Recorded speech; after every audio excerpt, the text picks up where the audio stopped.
अच्छा देखिए, अब हम क्या करें, एंथैल्पी चेंज ऑफ फॉर्मेशन करें। देखो उसी तरीके से होगा ना, वही एक तो साइकिल बनेगा। रिएक्टेंट प्रोडक्ट सब में सेम रहते हैं ना। इलेक्ट्रॉन प्रोडक्ट रिएक्टेंट और प्रोडक्ट ये सेम रहेगा। तो ये रिएक्टेंट और ये प्रोडक्ट चेंज नहीं होगा। नीचे क्या आ जाएंगे, एलिमेंट्स आ जाएंगे। नीचे क्या आ जाएंगे, एलिमेंट्स आ गए। अब एक बॉक्स क्या बन गया हमारे पास रिएक्टेंट का, एक बन गया प्रोडक्ट का, और एक बन गया हमारे पास एलिमेंट्स का।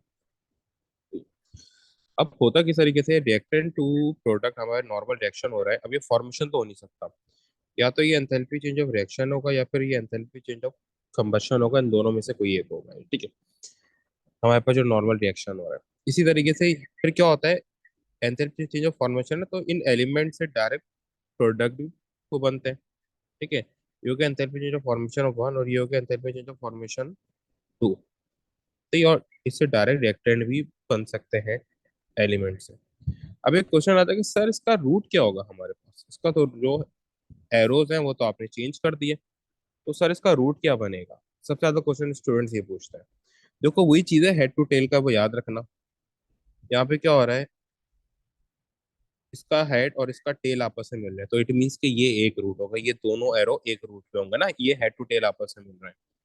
तो एक रूट ये होगा, ये मेरा इनडायरेक्ट हो गया, और ये मेरा डायरेक्ट वो रूट हो गया, इस तरीके से, ठीक।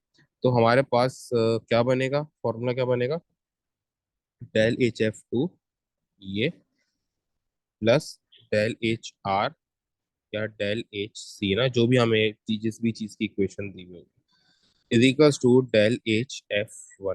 सही है। अब ये हमारे पास इसका रूट बनेगा, सही, वो ये वही है ना, indirect route. Yes. Enthalpy change of indirect route plus is equals to enthalpy change of direct route. सही। अब इसके सीधा वो क्वेश्चंस की तरफ आते हैं, सही। अच्छा देखो, अभी हमारे पास क्वेश्चन क्या है, वो बोल रहा है कि मैग्नीशियम पर ऑक्साइड है हमारे पास यहाँ पे ना। मैग्नीशियम पर oxide MgO2 is made from the reaction. ये हमारे पास इक्वेशन है। और ये देखो उसने क्या किया, देखो अब उसने हमसे पूछा क्या है, use a data to calculate the enthalpy change of formation of MgO2। MgO2 की उसने एंथैल्पी चेंज ऑफ फॉर्मेशन पूछ ली है। सही है। देखो अब MgO2 कहाँ बन रहा है। देखो अब उसने क्या किया है, सिंपल इज दैट, इसने इस इक्वेशन की, इसी इक्वेशन की जो मेरे पास इक्वेशन थी ना, MgO रिएक्ट कर रहा था H2O2 से, हाइड्रोजन peroxide से, और क्या बन रहा था, MgO2 और H2O बन रहा था, ठीक है। हम्म। उस इक्वेशन की उसने एंथैल्पी दे दिया मुझे। अब मैं इसी तरीके से इक्वेशन पहले नीचे वो कॉपी कर लूंगा, ठीक है। MgO plus H2O2 gives off MgO2 plus H2O ना। H2O2 चेंज हो गया H2O। अब यहाँ पे क्या आ जाएंगे, मेरे पास एलिमेंट्स आ जाएंगे। एलिमेंट जो भी हो, मुझे से वो कंसर्न नहीं, सीधा मैंने एलिमेंट्स लिख दिया। अब देखो मेरे पास यहाँ पे तीन वो बॉक्सेस बन गए। ये हो गया मेरे पास रिएक्टेंट का, ये हो गया प्रोडक्ट का, और ये आ गए एलिमेंट्स। तो ये, और ये एलिमेंट से क्या बनेगा, ये प्रोडक्ट्स बनेंगे। अब देखो उसने मुझे क्या बोला हुआ है, ये मुझे उसने, ये मुझे दिया हुआ है एंथैल्पी चेंज ऑफ रिएक्शन, उसने मुझे दिया हुआ है कितना है, -96। सही, तो मैं यहाँ पे लिख दूंगा कितना है, -96 है। फिर उसने मुझे, देखो अब यहाँ पे, अब ये मुझे पता कैसे चला कि मैंने एंथैल्पी चेंज ऑफ फॉर्मेशन का रोड मैप अप्लाई करना है। पूछा तो वो था, लेकिन ओवरऑल कौन सा, क्योंकि जो उसने एंथैल्पी दी हुई है इसके आगे तो कुछ लिखा हुआ ही नहीं है ना। जो मुझे ये एंथैल्पी गिवन है यहाँ पे तो कुछ लिखा हुआ ही नहीं कि कौन सी एंथैल्पी, तो मुझे कैसे ये पता चलेगा। यहाँ पे देखो उसने मुझे वो डाटा कौन सा दिया हुआ है, डाटा जिसका दिया होगा उसी का मैप को लगेगा। यहाँ पे क्या हो रहा है, एंथैल्पी चेंज ऑफ फॉर्मेशन का डाटा ये गिवन है, तो यहाँ पे एंथैल्पी चेंज ऑफ फॉर्मेशन का ही मैप को लगेगा जिसका भी डाटा को दिया गया हो। कुछ भी उसने पूछा, एंथैल्पी चेंज ऑफ रिएक्शन पूछ लो, एंथैल्पी चेंज ऑफ कंबस्शन पूछ लो, एंथैल्पी चेंज ऑफ सॉल्यूशन पूछ लो, आपने देखा है मुझे डाटा कौन सा दिया हुआ है, जो डाटा आपको दिया हुआ है उसी का आपको मैप अप्लाई करना पड़ेगा, ठीक है। अब यहाँ पे उसने मुझे MgO की फॉर्मेशन दी हुई है, कितनी है, -602। H2O2 की फॉर्मेशन दी है -188। तो यहाँ पे क्या है, इन एलिमेंट से क्या बनेगा, MgO को बन रहा है। MgO की फॉर्मेशन कितनी है, -602।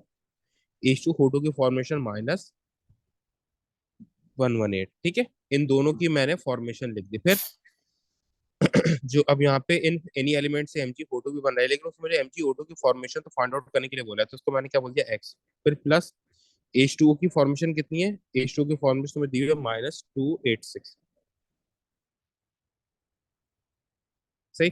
अब वही हमारा वो रूट बनेगा, यहाँ पे हेड टू टेल एक दूसरे को क्या कर रहे हैं, फॉलो कर रहे हैं, तो ये हमारा एक रूट हो जाएगा, ये दोनों एरोस, ठीक है। तो हम्म। हमारे पास आंसर क्या आएगा, -602, -188 और -96 ना, ये वाला इक्वल्स टू x -286। मैं यहाँ पे सिंपल इज दैट x की वैल्यू निकाल लूंगा, ये क्या आ जाएगी, MgO2 की फॉर्मेशन, ठीक है, ये MgO2 की फॉर्मेशन की वैल्यू ये मेरे पास आ जाएगी, इस तरीके से मैं आंसर निकालूंगा, ठीक है।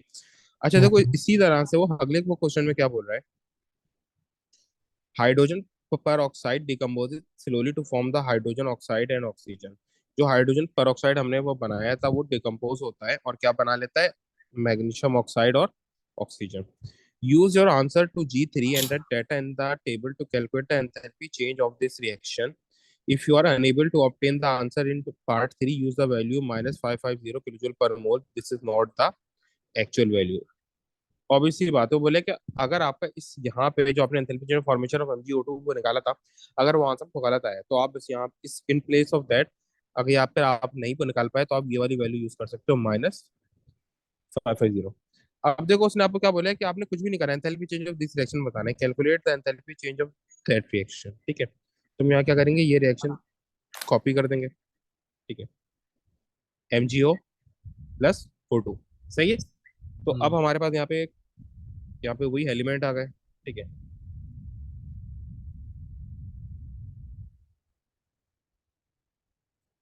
रिएक्टेंट प्रोडक्ट और नीचे एलिमेंट।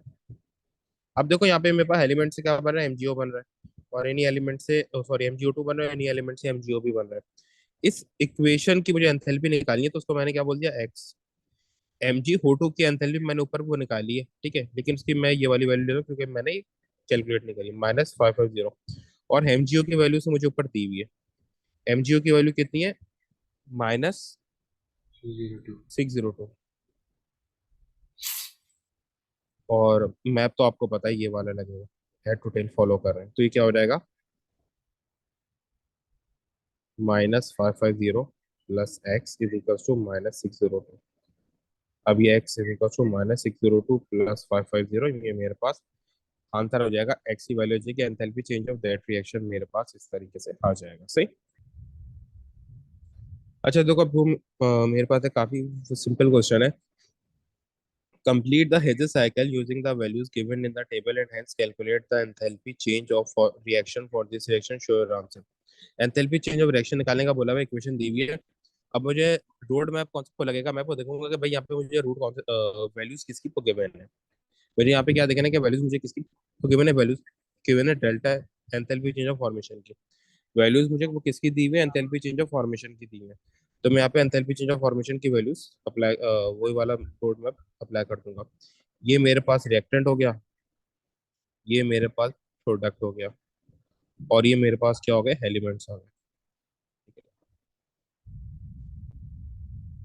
इन्हीं एलिमेंट से क्या बनेगा, HNO3 बनेगा, इन्हीं एलिमेंट से क्या बनेगा, NO2 बनेगा, इन्हीं एलिमेंट से क्या बनेगा, H2O बनेगा, इन्हीं एलिमेंट से क्या बनेगा, NO2। देखो ये भी एक अलग तरीका है कि आप हर एक का एरो उसके साथ शो कर दो ताकि आपकी गलती ना हो ना, ठीक है।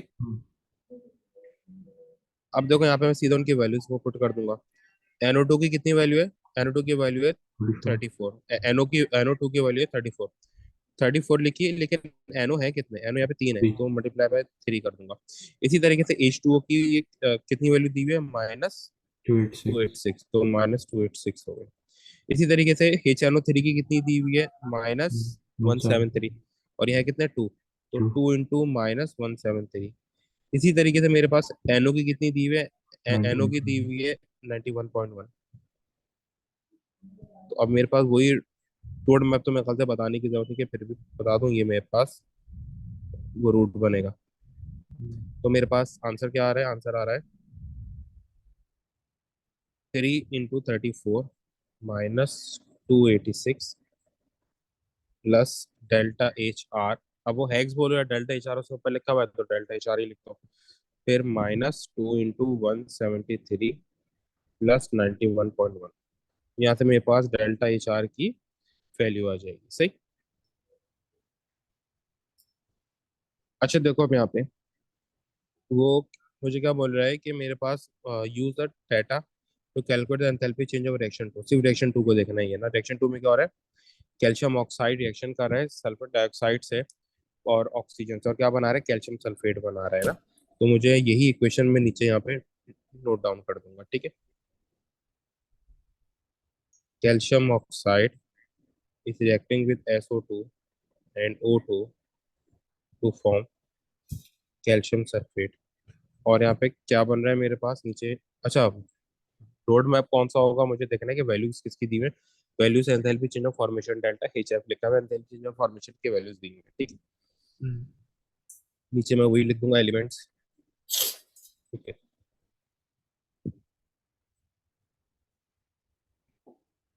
ये मेरे पास रिएक्टेंट आ गए, ये मेरे पास प्रोडक्ट आ गए।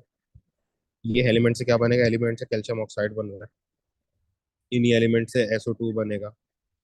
लेकिन O2 नहीं बनेगा, क्योंकि O2 तो भाई बनता थोड़ी O2 तो नेचुरल है, ये एलिमेंट है।